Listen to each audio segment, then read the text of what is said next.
Assalamualaikum warahmatullahi wabarakatuh. Alhamdulillahilladzi anzala ala abdihil kitaba wa lam yaj'al lahu 'iwaja. Wassalatu wassalamu ala asyrafil anbiya'i wal mursalin wa ala alihi wa sahbihi ajma'in. Subhanaka la ilma lana illa ma 'allamtana innaka antal alimul hakim. La haula wa la quwwata illa billahil aliyil azim. Wa fahamnaha Sulaimana wa kullan ataina hukman wa ilma wa saharna ma'a Daudal jibala yusabbihna wa tayra wa kunna fa'ilin. Rabbi shrah li sadri wa yassir li amri wahlul 'uqdatam min lisani yafqahu qawli.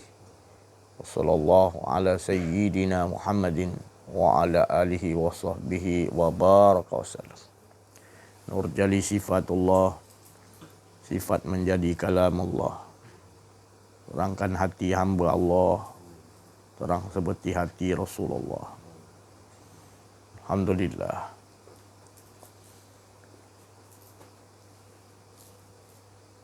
Syukur kita kepada Allah Subhanahu wa taala. Limpahan kurniaan Allah, rahmat Allah, inayah Allah, hidayah Allah. Syukur kita dikurniakan rahmat Allah, iaitu keimanan, keyakinan Islam, ihsan, ma'rifatullah, dan berbagai-bagai nikmat yang Allah anugerahkan kepada kita yang tidak mampu kita nak hitung.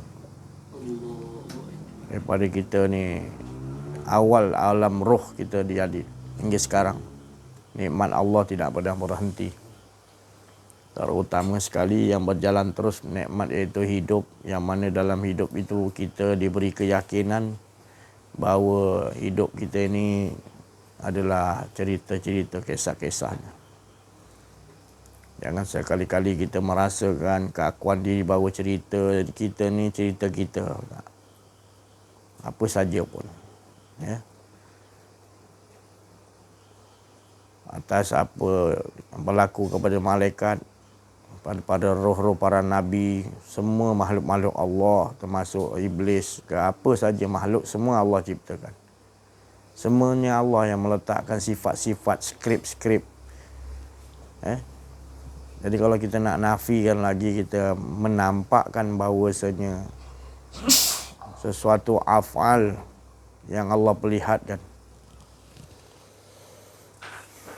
itu adalah bentuk-bentuk af'al yang Allah jadikan sesuatu bentuk, tak ada yang sia-sia.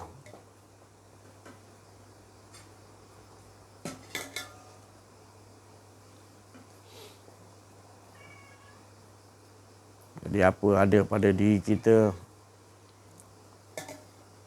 adalah semata-mata cerita dia.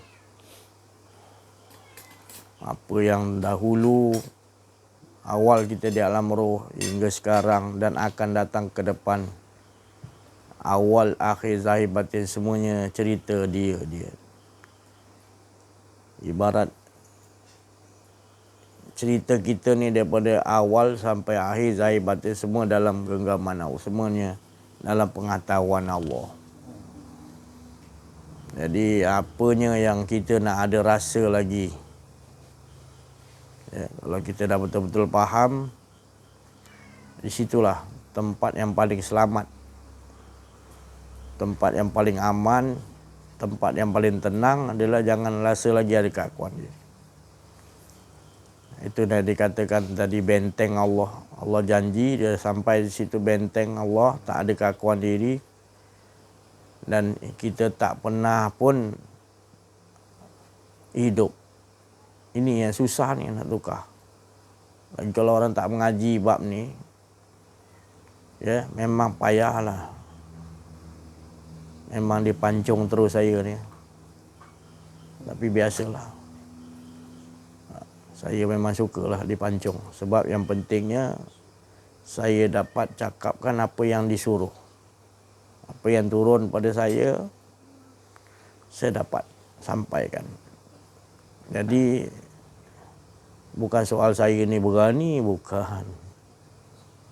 Bukan maknanya saya ni benar, bukan. Tak ada. Jadi apa yang disuruh tadi, itu. Para nabi, para rasul, maqam dia tu tadi. Dia nak langsung pada Allah. Tapi kita tak mengaji ni, susahlah saya nak cakap ni. Tapi saya kena cakap. Minta maaf lah. Pada yang tak boleh terima, mana tak ada bahagian. Tak ada bahagian untuk kita berkehidupan dengan Allah. Bila dah tak ada kehidupan dengan Allah, dia malanglah nasib. Kita ingat kita nak berkehidupan dengan Allah di akhirat. Padahal kita bukan bermula pada dunia. Kita pun mula di alam roh, alam roh. Alam roh, alam ahadah. Sebelum kita terzahir, roh kita dulu ada. Kenapa kita nak kata kita bermula pada dunia? Kita salah faham. Ngaji betul-betul, kenal diri, kenal Allah. Allah yang nak bagi faham. Baik. Kalau kita bergantung pada kitab, Nabi-Nabi tak bergantung pada kitab dulu. Minta maaf saya cakap, bukan kata saya cakap nanti dia diedit katakan saya kata kitab tak betul. Bukan saya cakap kitab tak betul. Jangan bersandar pada kitab dulu. Faham tak maknanya? Kalau kalian dah terbiasa bersandar pada kitab, kamu akan menyalahi saya. Saya bercakap yang betul. Ketepikan dulu, ambil hikmah je, iaitu ambil Allah dulu. Sebab kamu baca kitab tu kamu belum faham lagi. Belum faham. Selagi kita tak kenal diri, tak kenal Allah. Tapi bila kita kenal diri, kenal Allah, baru kita boleh faham. Sebab nak bagi faham tu Allah. Kita bersandar betul-betul pada Allah SWT. Ya. Tadi dah bagi tahu tadi. Nabi-nabi selalu mohon pada Allah. Termasuk jugalah Rasulullah SAW. Lagi selalu. Walaupun dah dibagi kitab tu tadi 30 juzuk. Dan juga kalimat-kalimat tu semuanya. Pada Muhammad semua kan. Dia Taurat, Zabur, Injil, Suhuf, semua di tangan Rasulullah, semua ada dalam diri Rasulullah. Tapi Rasulullah, tolonglah ya Allah, jangan biar aku urus diriku sendiri. Tolonglah ya Allah. Walau sekelip mata, walaupun sedegup jantung apa nafas. Sebab dia dah mendapatkan rahsia sebenarnya. Harus betul-betul dengan Allah. Walaupun Allah Ta'ala tu ibaratnya bagikan crown ni. Ya Muhammad, kekasihku, engkau uruslah. Macam mana pun hal ehwal dunia ni semua, aku bagi kau kerajaan. Bagi crown Allah Ta'ala. Tapi Nabi tetap juga tolonglah ya Allah. Jangan biarkan aku urus diriku sendiri walau sesaat.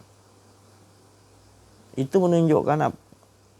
Cuba kita telisik benar-benar. Nabi sendiri kalau dia buat, Allah suruh ikut contoh kan. Ke dia biarkan Nabi dia buat gitu. Nabi tu maknanya dia nakkan Allah aja. Dia tak mau ada keakuan diri. Kita bagi sikit ilmu dah tak sedar diri. Bukan ada keakuan diri lah, tak sedar diri. Bahaya tak bahaya tu. Maka tu kita kena perhati betul-betul. Kenal diri, kenal Allah betul-betul. Jumpa orang arif billah. Ni tadi sebut arif billah. Ni tadi. Telah berpulang ke rahmatullah. Seorang arif billah yang di Kedah. Nama gelaran dia Pok Sumet. Pok Sumet. Ada beberapa kali kita ziarah. Baru-baru ni aja kita ziarah tahun ni. uzur. Ni tadi dapat berita pukul 6 petang, dia lah kembali ke rahmat. Baiklah, kita sama-sama doa dengan hati yang ikhlas. Allah letakkan seperti mana dia di dunia lagi, dia merasakan Allah SWT nikmat, begitu nanti diwafatkan juga dimasukkan balik. Orang-orang begini, orang-orang hakikat, kan? Di dalam kubur dia tak di apa? Mungkin Allah boleh gaib, kan? Ada kategori orang hakikat makrifat ni, matinya Rasulullah kata gaib. Gaib. Dia gali-gali dia tak ada pula. Ataupun gali-gali jasad dia tak rosak. Jasad dia tak rosak. Jadi kita mampu berdoakan itulah. Bila dia di dunia lagi dia rasakan nikmat tu dengan Allah, gitu jugalah di alam mana pun Allah Ta'ala pindahkan dia, tetap juga dia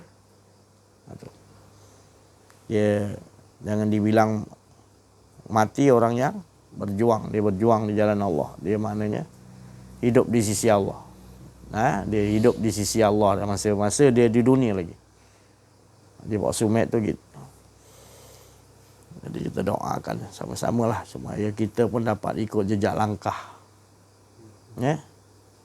Jejak langkah, ya maknanya orang-orang soleh, arifin billah, waliullah, ya.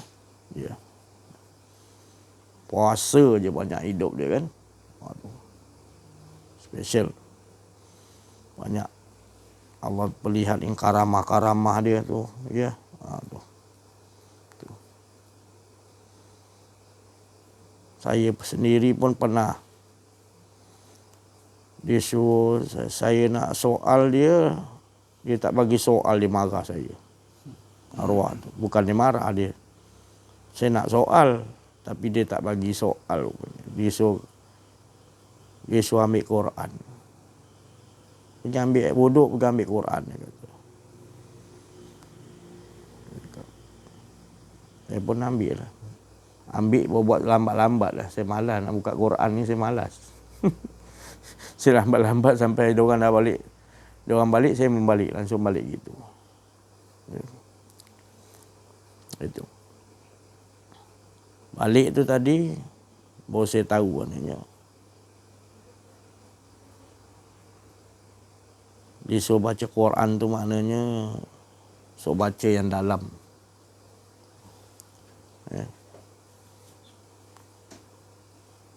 Jadi kita nanti kalau ambil Quran, kita baca kat luar, pasti salah. Jadi tu yang saya lambat-lambat tu saya tak ambil Quran. Bukan, kalau dia buka kan nanti kesian yang datang tu nanti jadi penafsiran dia tu bukan orang yang hidup sekarang ni yang boleh membaca tafsiran dia tu. Tafsiran dia tu tafsiran yang batin Quran. Dia orang arif billah ni, nanti kita takut nanti orang kata tafsiran dia salah. Padahal tu tafsiran batiniah Quran. Itu tadi. Itulah, kita sama-sama lah. Mudah-mudahan dengan doa kita minta kita dapat jadi mengikuti jejak langkah dia lah, kan. Paling tidak pun hati kita sentiasa buang keakuan diri lah, insya-Allah. Al-Fatihah. Alhamdulillah. Rahman. Ya.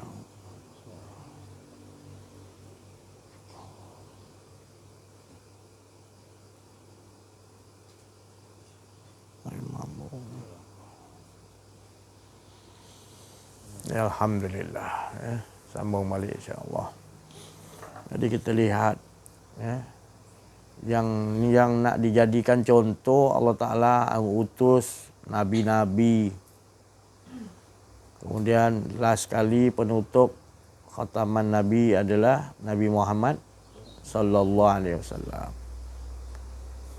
Dan kita disuruh ni umat Muhammad ikut contoh jejak langkah Nabi Muhammad sallallahu alaihi wasallam. Dalam Quran Allah Taala kul in kuntum tuhibbunallah fattabi'uni yuhibbukumullah. Kita nak ikut contoh tu, makna contoh yang mana satu? Nabi contoh. Fattabi'uni yuhibbukum. Kalau kita ikut dia, mana kita akan dicintai oleh Allah. Contoh yang mana kita nak kena ikut, yang pertama tak lain keakuan diri tu yang pertama yang harus kita buang. Nabi SAW memang dia tak ada dah keakuan diri. Memang tak ada. Yang ada dalam Nabi Muhammad tu adalah nur. Dan di dalam nur tu tak lain ada nur zat Allah SWT. Itu sebenar-benarnya. Jadi itu pasal dia kata suruh kita mengenal diri. Terus kita mengenal Allah.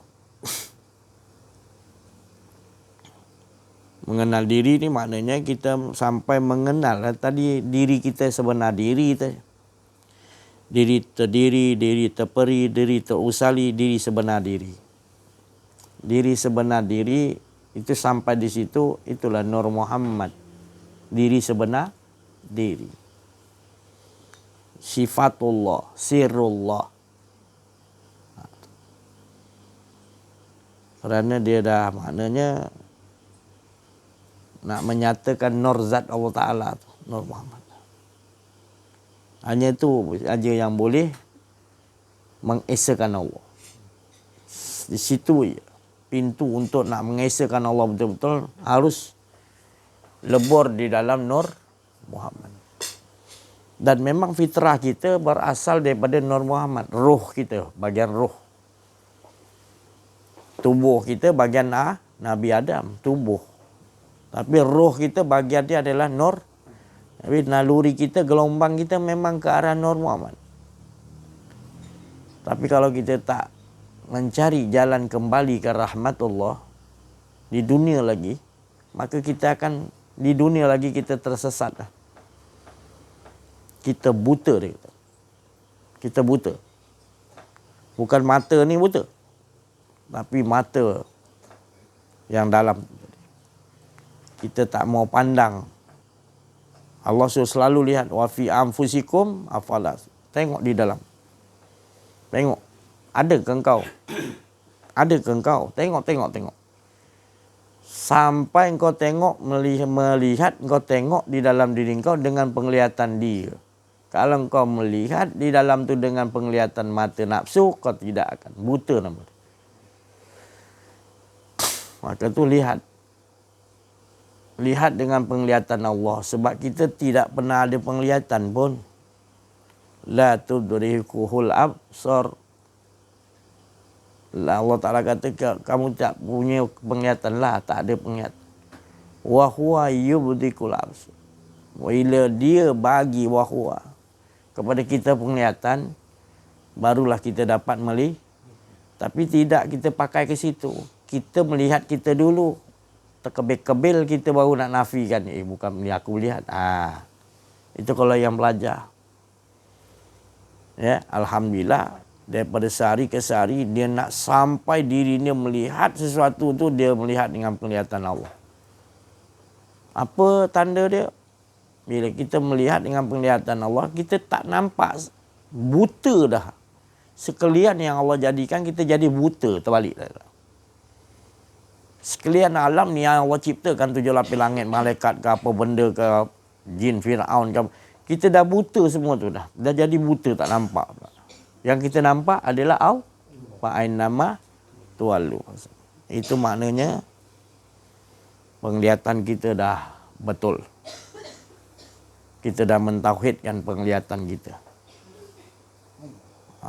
Kita dah melihat dengan penglihatan para nabi, para rasul, wali Allah. Memang itu. Dia memang tekankan benda ni, memang dia Ini dia katakan tadi, ikuti jejak langkah Nabi sallallahu alaihi wasallam yang ini. Bukan yang lain saya cakap tak betul, yang lain tu iya zahiriah. Yang dalam ni, yang mustahak sekali, yang kita nak ikut jejak langkah dia. Bukan syariat aja, tarikat dia, hakikat dia, makrifat. Ya, kita nak ikut sampai kita pun tak ada, kita yang ada hanya Nur Muhammad. Betul. Nur, nurun ala nur. Nur Muhammad, nur zat Allah Ta'ala. Dia bukan ada dua pun, sebenarnya satu juga. Tapi bila kita ni, bila mengaji, kenalah buka. Takkanlah kita nak repair dalam enjin kereta kita tak buka bonet. Bonet kan, buka lah kan. Enjin dalam betul. Tengok je, kau repair je, tengok je, tak buka-buka. Mana boleh? Kena buka lah satu persatu kan. Satu persatu. Syariat dulu, tarikat dulu, hakikat dia, beberapa makrifat dia. Baru tahu keseluruhan dia bersatu benda dia, bukan ada banyak. Satu. Se. Tu. Jadi kita lihat. Adakah kita sampai kepada situ dan kita nak bawa dia macam mana dalam kehidupan kita. Setiap yang kita lihat, setiap yang kita dengar, ni banyak bunyi ni, bunyi kipas, bunyi apa lagi, cengkerik, bunyi apa lagi, goyang-goyang, dekat 5 jenis, 6 jenis bunyi tu. Tapi adakah kita satukan bunyi semua tu? Semua bunyi itu berasal daripada Allah. Jadi kita esakan segala bunyi yang ada. Yang kita dengar hanya bunyi Allah. Tadi dah mata, kemudian telinga, pendengar. Baru keluar perkataan. Setiap perkataan kita tahu yang datang daripada kehendak Allah. Anzala ala abdil kitab walam yajal. Kita tahu dah bila setiap apa patah perkataan kita bukan laisa. Tidak. Aku tidak ada kena mengena. Yang ada adalah cerita yang dia nak sampai. Berapa patah-patah perkataan, kalimat-kalimat Rabbis. Weh, ini dah tinggi ni. Ini dah mengaku Muhammad. Bukan mengaku Muhammad. Kan suruh ikut jejak langkah. Suruh ikut jejak langkah. Siapa yang suruh tu? Habis nak ikut jejak langkah siapa? Allah kan suruh tu dalam Quran. Kul in kuntum tuhibbunallah fattabi'uni. Muhammad, kul in kuntum, barang siapa, katakan barang siapa yang mengikuti engkau, maknanya dia akan dicintai Allah Subhanahu wa taala. Jadi tak ada jalan lain untuk mencapai kepada Allah tu, mesti menerusi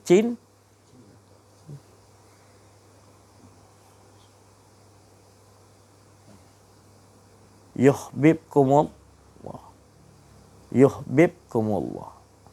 dicintai oleh Allah. Harus ikut jejak langkah. Yang mana satu? Yang paling ibu dia adalah buang keakuan diri.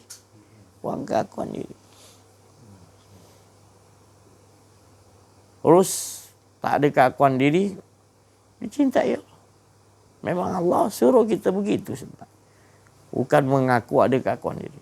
Itu yang dibawa oleh Nabi-Nabi, Rasulullah SAW, para wali Allah, turun sampai hari bila sekarang. Sampai kepada kita sekarang ni dah, ilmu ni dah menjadi sesuatu seolah-olah dikatakan tadi oleh Rasulullah SAW, dianggap asing lah. Anggap asing dah sekarang ni. Tu. Kenapa asing? Manusia dah buta. Manusia jadi buta. Dia tak nampak Allah tu lebih mustahak. Dia menombor 10 kan Allah ni. Dia mementingkan keakuan diri. Dia menyembah hawa nafsu dia sendiri. Dia puasa juga, dia solat juga, dia berzikir juga. Tapi untuk dapatkan keakuan diri dia, ganjaran, upah. Jadi Allah bagi. Allah tahu hati dia tu betul-betul nak aku. Kalau dia kenal aku, pasti dia tak nak lain. Pasti dia akan cinta. Tapi tak mengaji kenal diri, kenal Allah, dia tak dapat cinta. Tapi dia dapat, itulah tadi. Dia hanya dapat upah. Itu hati-hatilah kita. Orang yang begini dipanggil orang yang mana di dunia lagi dia buta lah. Di dunia lagi buta dah. Asal dia sesuatu yang dilihat tu adalah bersandar kepada kehendak dia. Bukan sesuatu yang kita lihat bersandar kepada hak Allah SWT. Kita tak ada rasa malu, kita tak ada rasa takut dengan Allah. Kita tak ada rasa gerun dengan Allah. Kita tak ada rasa bergetar hati kita bila kita lupa pada Allah. Sedetik kita lupa pada Allah. Kita angkat minuman, kita rasa macam kita angkat, kita bawa kereta. Kita rasa semua tu tadi tak ada kena-mengena dengan Allah. Padahal semuanya ada kena-mengena dengan Allah. Kita yang tak ada kena-mengena. Sebab gerak tu kita tu tadi adalah dia yang suruh gerak. Nak minum tu tadi pun dia yang arahkan kita. Jadi kita mengikuti arahan Allah tapi kita berkufur, kita menutupi, kita rasa kita yang ada hak.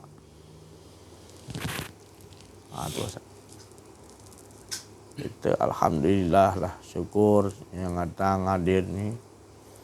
Maknanya kita betul-betul nakkan Allah. Ada nakkan Allah ni kita berkorban. Kan? Berkorban apa sajalah. Waktu ke, wang ringgit ke. Ya? Bukan nak mencapai kepada keuntungan duniawi. Ataupun apa sajalah selain Allah. Ya, kita datang ni betul-betul kita nakkan Allah. Saya pun kalau ada lari, tak ada tajuk pada ni, saya tak nak datang. Sebab kita nak betul-betul apa pun situasi yang kita duduk, kita mengesakan Allah seperti mana dia mengesakan diri.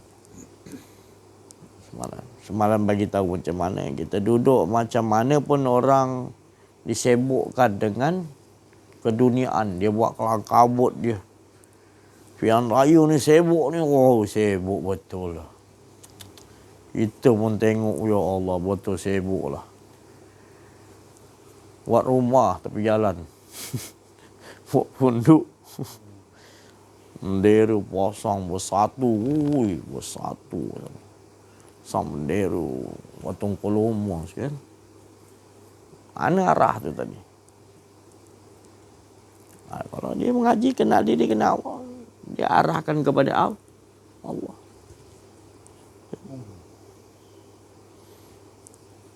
Dapat tak dia? Itu bendera. Dia siap dengan buluh ke PVC ke, naikkan atas. Satu pacak RM30. Kalau bendera kecil. Bendera besar RM50. Lagi tinggi lagi mahal. Upah bendera pacak. Tahu? Itu tadi. Allah. Apa lagi ya?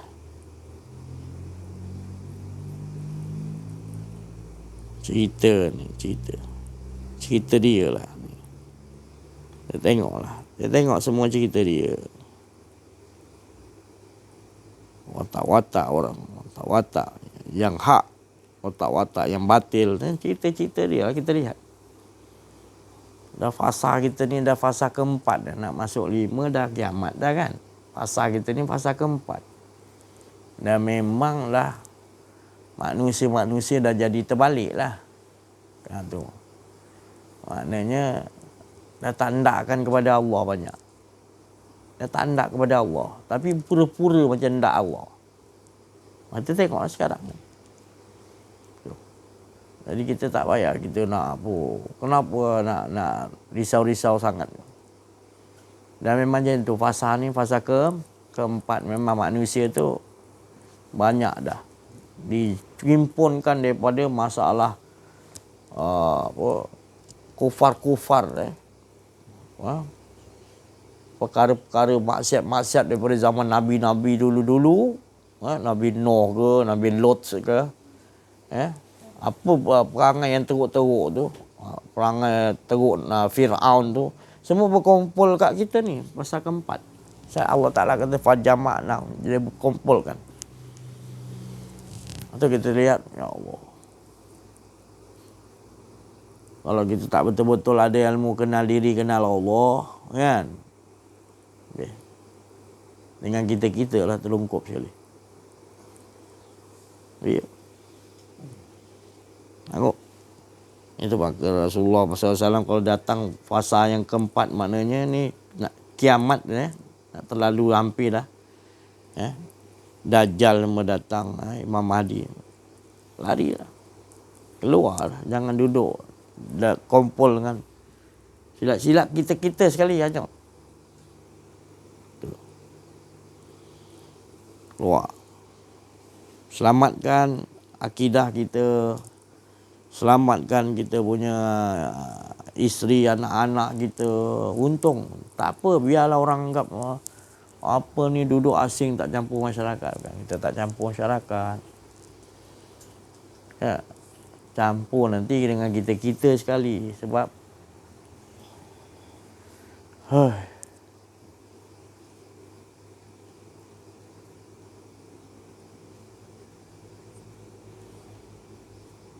buat gini tak kena, buat gitu tak kena. Just Luqman Hakim ajar anak dia pergi pasar kan.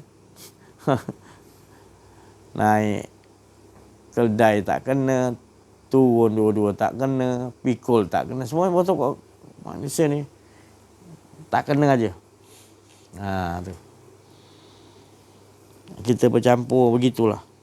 Kalau kita tak betul-betul, kita pun hanyut.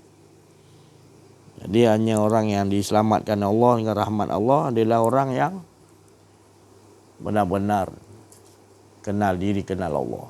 Dia akan ada. Allah Ta'ala jamin keamanan. Kalau tak, takut. Kalau dia bukakan kita, Allah Ta'ala ijab-ijabnya, takut. Tengok macam arwah Pak Sumit kan, dia keluar, dia asalnya dia duduk Kajang. Dia duduk Kajang lama, kerja apa. Tapi dah cukup tempoh dia, Allah Ta'ala suruh hijrah, duduk sini. Berapa lama? Dah.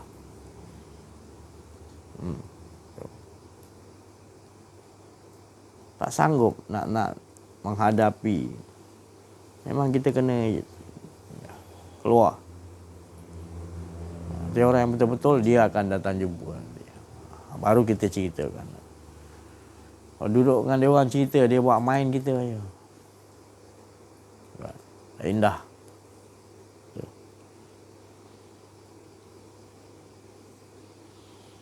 InsyaAllah lah. Kita sama-sama lah. Ya. Kita nak apa? Nak lebih-lebih sangat tak boleh. Sebab apa? Kita ni ikut aja lah. Apa aja susunan-susunan Allah, tu lebih baik. Kita nak pandang lebih-lebih ke depan ni, kita tak tahu. Kan? Jadi jangan risaukan, kata Sayyidina Ali, ke depan kita ni.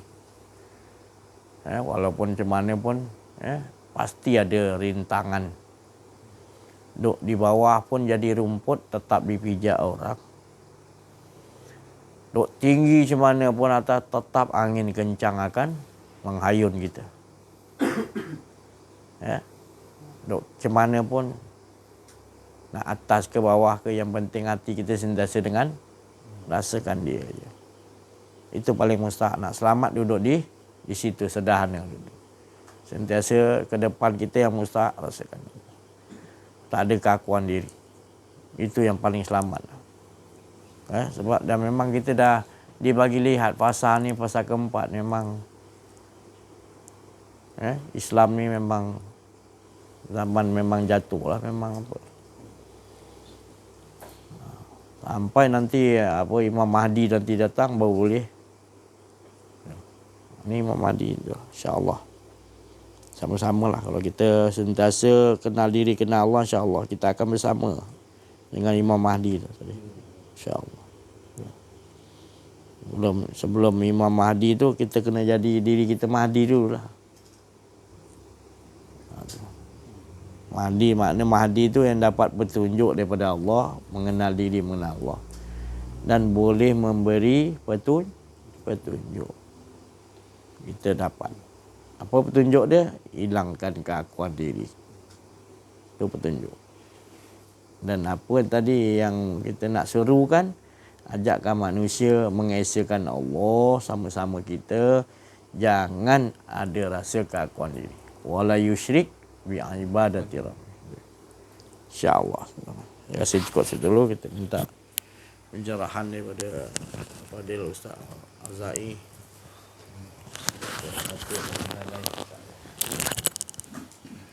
Ahli kuliah sekalian, atas kehadiran. Terima kasih kepada semua. Sebelum saya terlupa, ada beberapa sahabat-sahabat minta doa supaya Allah berikan kesihatan. Antaranya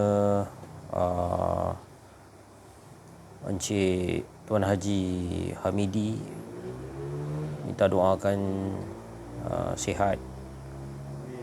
Saya sendiri pun minta tolong doakan keluarga saya sihat. Banyak yang tumbang kerana sakit-sakit. Kemudian ada sedikit iklan lah. Dalam beberapa hari lepas saya ada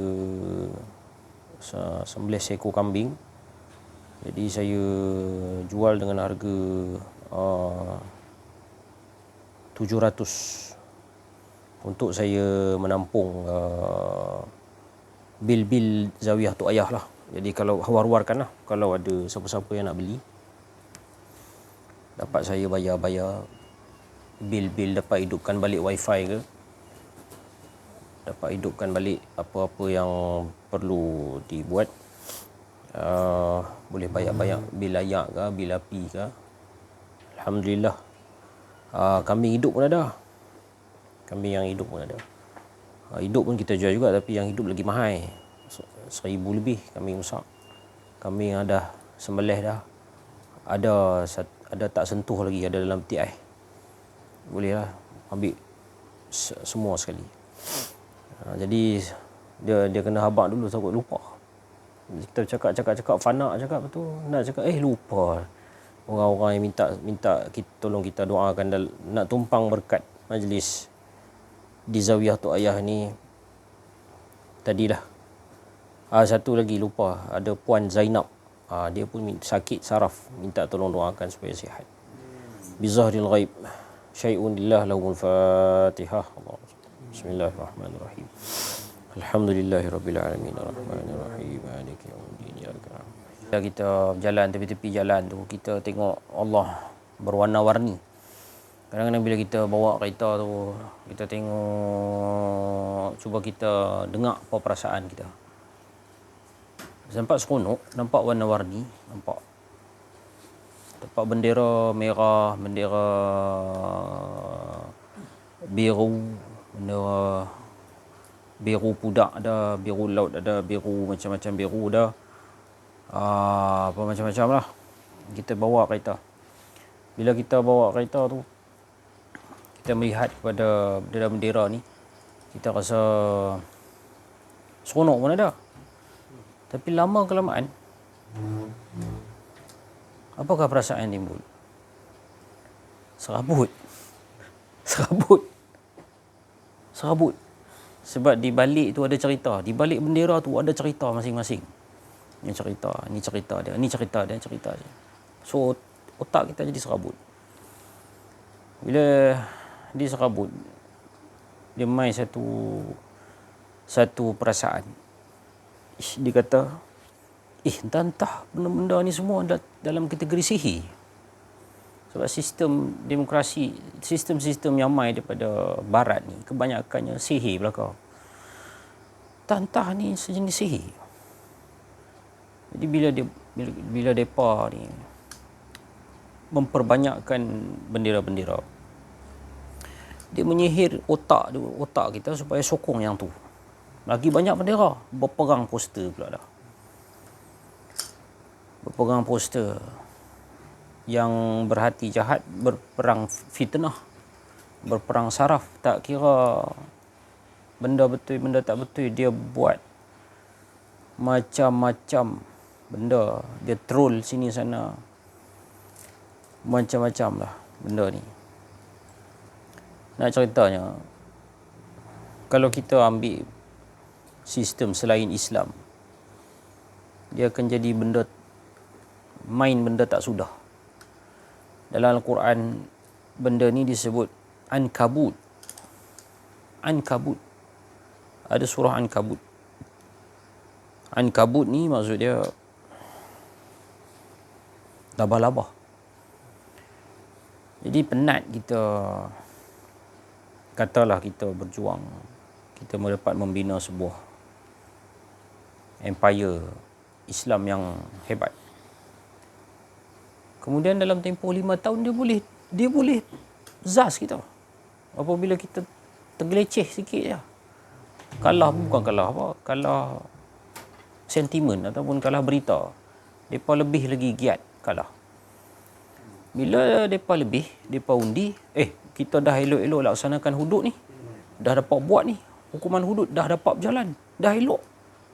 5 tahun je, lepas tu kalah. Habis, tersungkuk. Ini yang Quran kata, Ankabut. Kita membina istana pasir. Rumah yang kita bina, perjuangan kita bina bagaikan sarang labah-labah. Sarang labah-labah yang rumah tu dibina sikit punya susah. Tapi nak gabuh lagu tu lah. Hilang terus. Tu. Ni kita duk baca surah Ankabut kan. Surah labah-labah. Tapi apakah benda ni masyarakat Islam faham?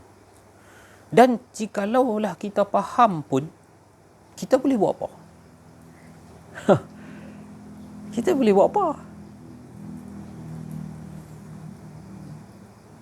Sampai kita fikir, kalau aku tak keluar mengundi tak boleh pula. Aku ni dah menangkan hak lagi teruk. Kan? Ya, Allahumma salli alaihi wasallam. Tu nak cerita hadis Sayyidina Hanzalah. Kata di akhir zaman tu fitnah tu berselirat. Dalam hadis tu kata berselirat. Berselirat bagaikan malam yang kelam. Senang-senang faham, saya lah kata. Saya kata macam tikar mengkuang. Fitnah tu berselirat, beranyam-anyam. Dia jadi macam elok macam tikar mengkuang. Tapi sebenarnya fitnah. Fitnah tu dah bersulam-sulam. Dia anyam cukup cantik. Dia jadi sistem. Padahal benda tu bukan hak sebenar. Selak tikar mengkuang ni. Selak tikar mengkuang tu. Itulah dia yang kukuh. Papan bodoh ya. Papan bodoh ya. Tapi hak tu hak asal nenek moyang kita. Papan rapat-rapat. Tidur atas tu boleh. Tak ada masalah. Tak gatai badan. Tak payah pakai tikar getah ni pun hanyalah orang kata apa, sampingan. Tapi hak dulu-dulu tu, rumah dulu-dulu tu, dia bubuh papan. Angin naik masuk ke atas. Masuk daripada bawah naik atas. Dia ada jadi pengudaraan. Bila kita tak nampak benda tu, kita buh tikar getah seluruh rumah. Awak panas jadi panas apa? Sistem dah berubah. Dia rumah Melayu dulu-dulu, dia tikar lantai kayu kan. Dia hisap angin tu. Isap angin masuk ke bawah, naik ke atas. Jadi dalam rumah sentiasa rasa sejuk. Bila mai kemodenan teknologi ni, kita buat tikar getah semua, rumah yang tadi sejuk jadi panas. Buah aircon pula. Rumah kata, oh bergegak pula dah. Ikat batu pula. Nak bagi hilang kegaran. Sampai bila pun tak sudah punya cerita. Bila dah beratus tahun berlalu, baru kita fikir, oh, hak dulu, hak asal tu elok dah. Apa dia hak asal tu? Hak asal tu, hak yang asliyah. Hak yang asli tu, yang orang panggil kuno, yang orang panggil ketinggalan zaman tu, rupa-rupanya elok dah. Tapi nak tahu tu, makan ratus tahun, makan ribu tahun, nak sedap benda tu, kita mati. Sebab umur kita sekitar umur Nabi Muhammad lah. Main kot 60, 70, 80. Habis kuat pun 90. Tapi Dajjal umur panjang. Jadi dia susun strategi tu. Dia kumpul ilmu dia daripada zaman Nabi Musa. Zaman sebelum tu lagi. Dia kumpul nak buat lagu ni. Dia umur panjang. Lagu ni. Jadi sistem yang kita hidup pada hari ini, di antara satu sistem macam-macam sistem lah. Salah satu saja demokrasi ni, salah satu saja. Pada pandangan saya, dia adalah merupakan salah satu produk Dajjal yang cukup canggih. Sampai kalau kita lawan demokrasi ni, kita yang kena. Dia adalah produk Dajjal. Dajjal ni hidup daripada zaman Nabi Musa lagi. Zaman Nabi Muhammad pun dia dah ada. Kemudian sampai ke tahap dia dibawa ke tengah pulau. Di tengah pulau tu, Jasasah ni, dia tanya Dajjal. Dia tanya, hang nak jadi wali Allah paling tinggi ke nak jadi syaitan? Waktu Dajjal ni, berapa hari dia tanya, Jasasah tanya, hang ni Tuhan bagi pilihan ni, nak bagi wali Allah paling tinggi ke nak jadi syaitan yang paling tinggi? Tanya 3 hari 4 hari tak jawab. Lepas tu tiba-tiba Dajjal ni dia kata, siapa Allah? Bukan aku ke Tuhan? Allah. Jasasah kata, hanglah Dajjal, dia kata. Lepas tu menjerit. Jasasah tu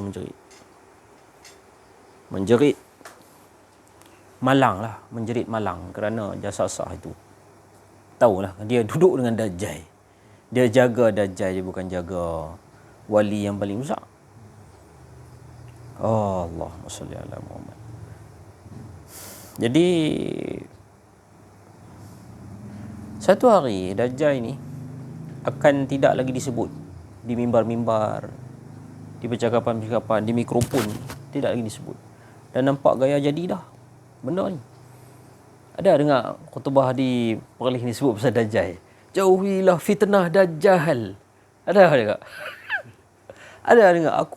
Ada satu hadis, aku menasihati kamu dengan bahaya fitnah Dajjal sebagaimana seluruh Nabi mengingatkan kamu bahaya fitnah Dajjal.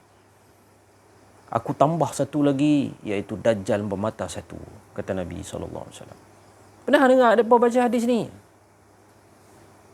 Allah, saya tak bisa dengar. Kotlah, Pak Lang bisa dengar ke apa? Inilah dia kebenaran hadis. Dajjal ini akan digelapkan oleh mimbar-mimbar. Disebut mimbar tau. Mimbar ni tempat khatib baca khutbah Jumaat.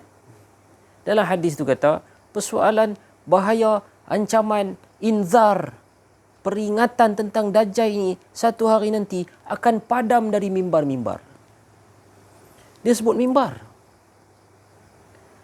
Mimbar ni makna kata dia adalah khutbah Jumaat. Sebab Kita kalau kena jemput ceramah di masjid, kita tak pergi ceramah kat mimbar. Kan? Hanya mimbar ni, hanya tempat Tok Khatib baca khutbah Jumaat. Lah dah berlaku. Saya tak bisa tengok sebenarnya baik di negeri Perlis, mahu pun di negeri-negeri lain. Why? Soalannya why? Pasal apa dah tak mau cakap? Saya rasa kenapakah dah tak mau orang tak mau cakap? Pasal semua kita dah terkena fitnah ni. Kalau kita cakap kena kat batang hidung kita.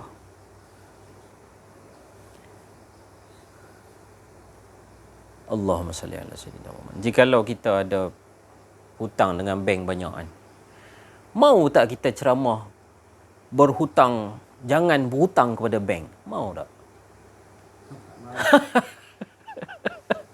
Kita ni hutang banyak dengan bank. 7 kereta sampai 5 biji. Rumah kumpul properti. Memang jadi hobi main properti. Tiba-tiba ni orang minta ni, apa nama ni, bahaya riba bank. Allah tak sanggup. Tak kata. Memang kalau sebut juga bertapuk-tapuk, katok di sini, pak. Saya rasa lah, sebab itulah mimbar-mimbar tidak lagi bercakap. Kerana semua telah terpalit dengan fitnah ni. Jadi orang-orang yang tidak terpalit tu, syukurlah banyak-banyak. Jangan bangga. Tak boleh bangga. Dalam perjuangan ini tak boleh bangga, tak boleh sombong, tak boleh riak. Tak boleh bangga diri, tak boleh.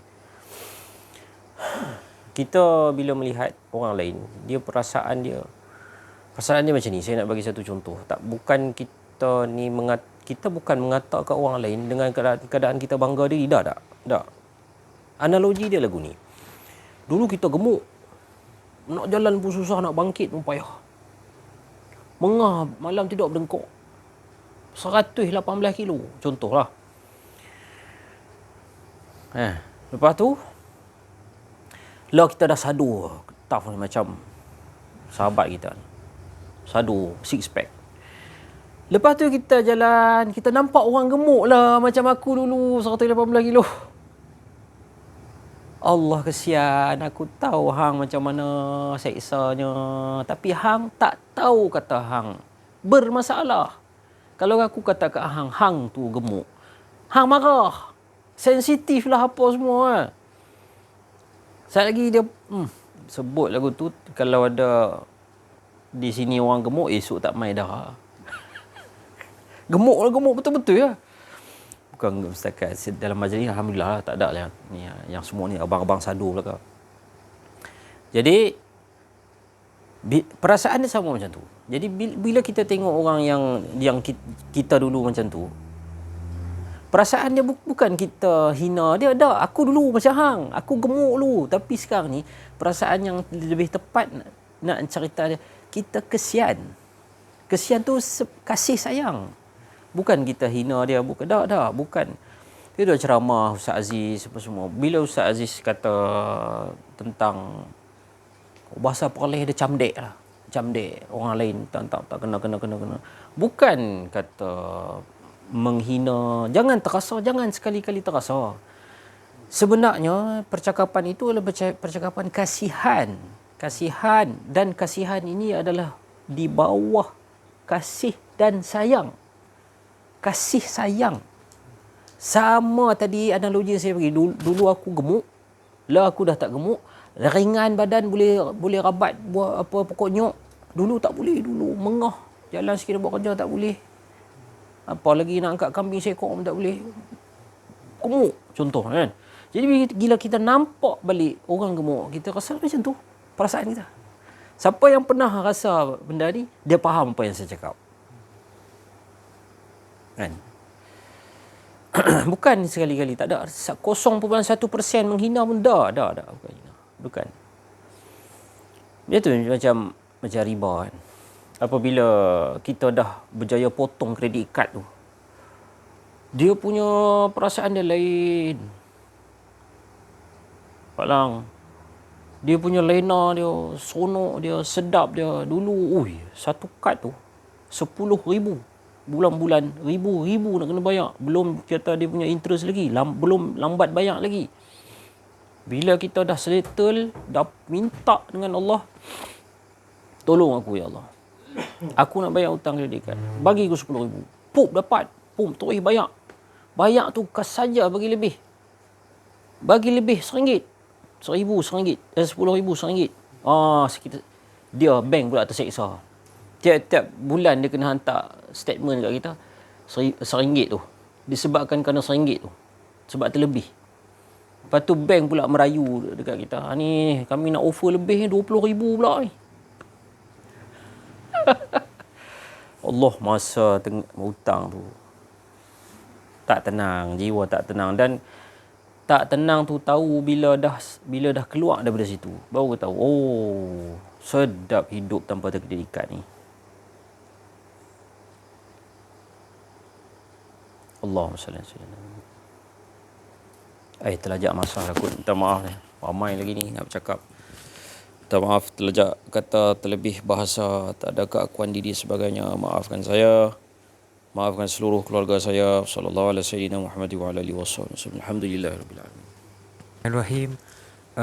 Kesimpulannya pada malam ni, saya sangat bersyukurlah kerana masih lagi dapat hadir. Walaupun masih baru dalam pengajian ni, saya amat bersyukurlah kerana dikelilingi oleh sahabat-sahabat yang murah, baik hati dan suasana pengajian yang sangat baik. Dan akhir sekali saya nak ucapkan terima kasih kepada Ustaz Aziz kerana tidak jemu-jemu dalam membimbing kami, dalam memberi pengetahuan dan juga keilmuan. Terima kasih. Assalamualaikum warahmatullahi wabarakatuh. Alhamdulillahirabbil alamin. Wassalatu wassalamu ala asyrafil anbiya'il mursalin wa ala alihi washabihi ajmain. Bersyukur kita kepada Allah Subhanahu wa taala kerana dengan limpah kurnia rahmat-Nya dapat kita bersama-sama berkumpul dalam majlis Allah Subhanahu wa taala. Jadi bila kita berjalan, kita nak sambung sikit perjalanan kita pada hari ini daripada siang tadi sampai ke malam. Kalau kita tengok bendera Perikatan Nasional, Barisan Nasional, ni sekarang demam pilihan raya, saya nak cakap sikit lah. Pilihan raya parti apa? PH apa? Harapan. Pakatan apa? Hancing. Lebih kurang gitulah. Tak maaf lah Jadi bila saya nak ajak sama-sama ahli-ahli politik ni, ajak sama-sama kita mentauhidkan Allah Subhanahu Wa Taala. Sebab kalau bendera tuan-tuan, bendera tuan-tuan yang BN yang Dacing ke, Pakatan Hancing ke, atau satu lagi apa? Nasional, Barisan Nasional. Saya pun tak tahu dah, saya tak ambil pot dah sekarang ni. Tuan-tuan ada bendera. Bendera saja tak jadi apa tau. Kalau tuan-tuan nak pamerkan, tak jadi apa. Bendera saja, takkan tuan-tuan nak pegang je. Jadi saya nak ajak ahli-ahli politik ni, dan yang memasang-masang bendera tu mentauhidkan Allah. Tuan-tuan mesti cari kayu, betul tak? Mesti cari kayu. Bila letak kayu, kena cacak pula. Kan, kena cacak dekat setiap tanah tu kan. Semua tu sumber daripada Allah Subhanahu Wa Taala. Kan?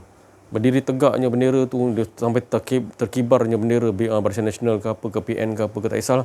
Kan? Semua tu bergantung harap tau. Dia bergantung di antara satu sama lain.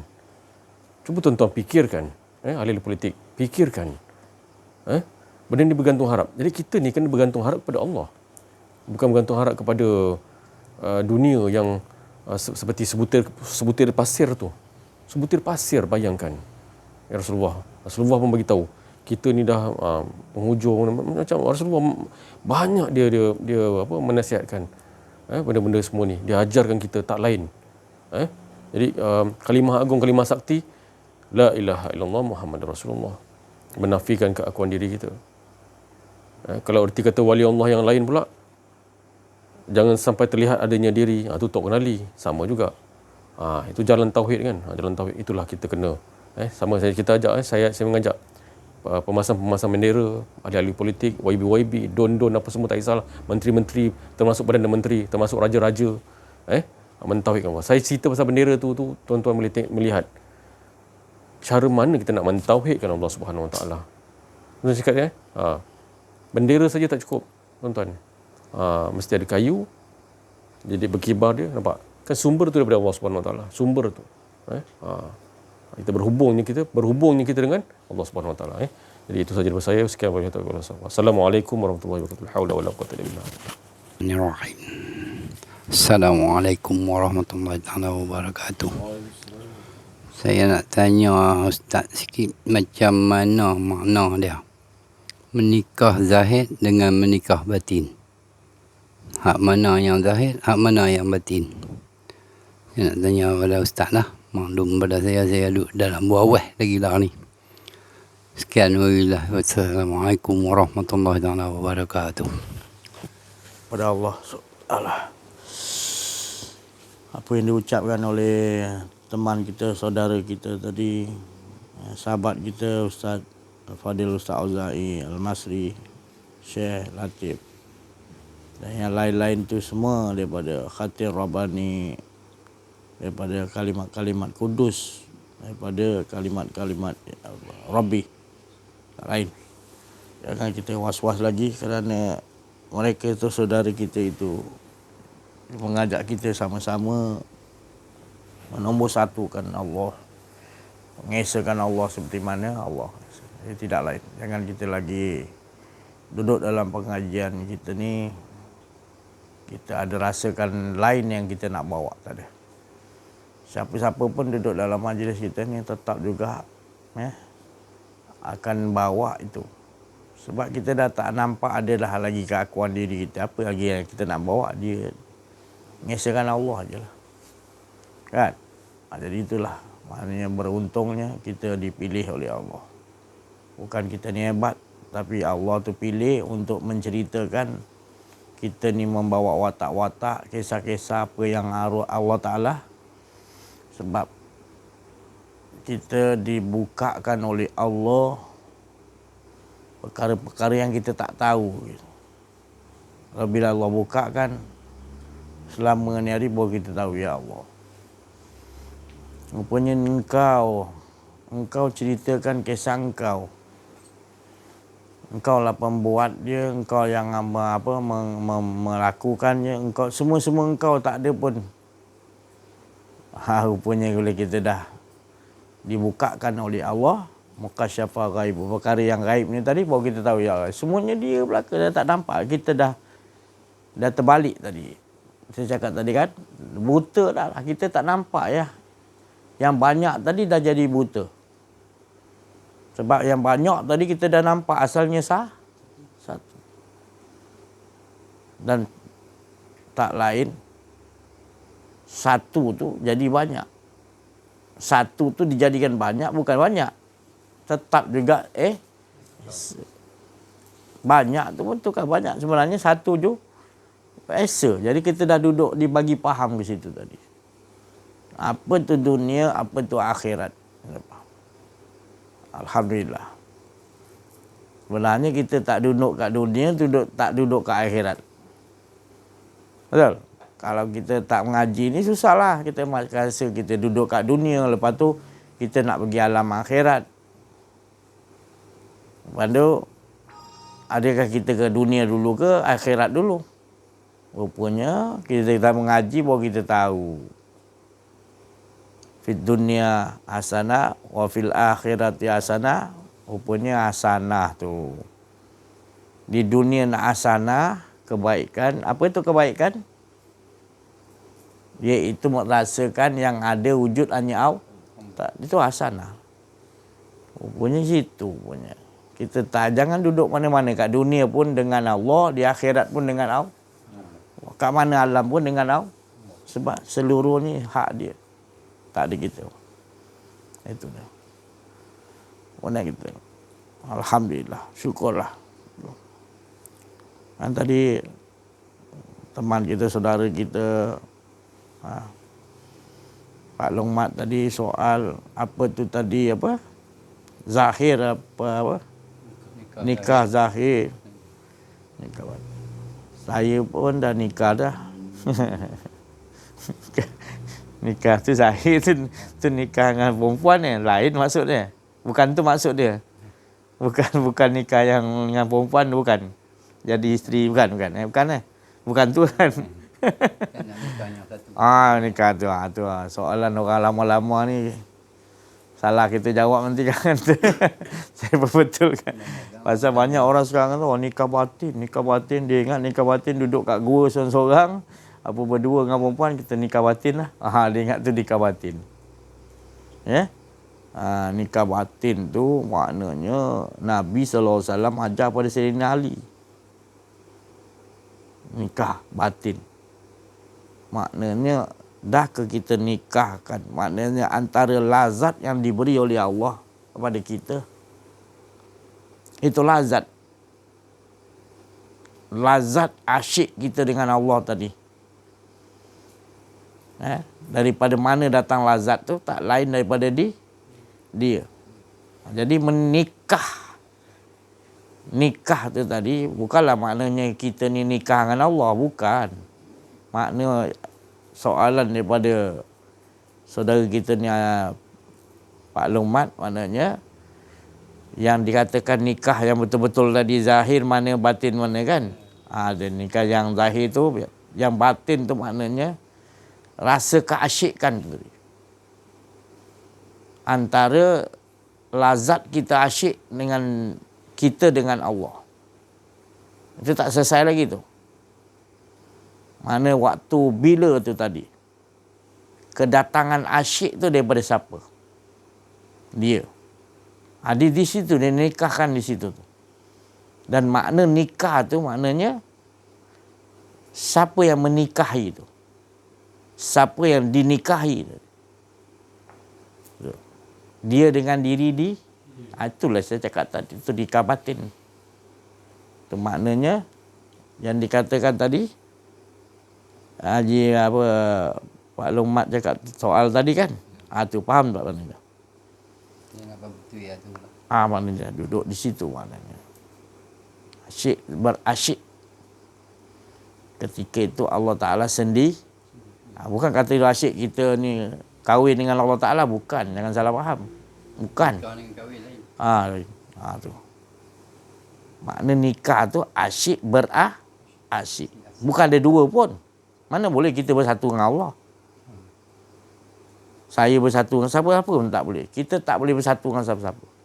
Sebab dah memang hanya ada satu. Mentajalikan yang banyak.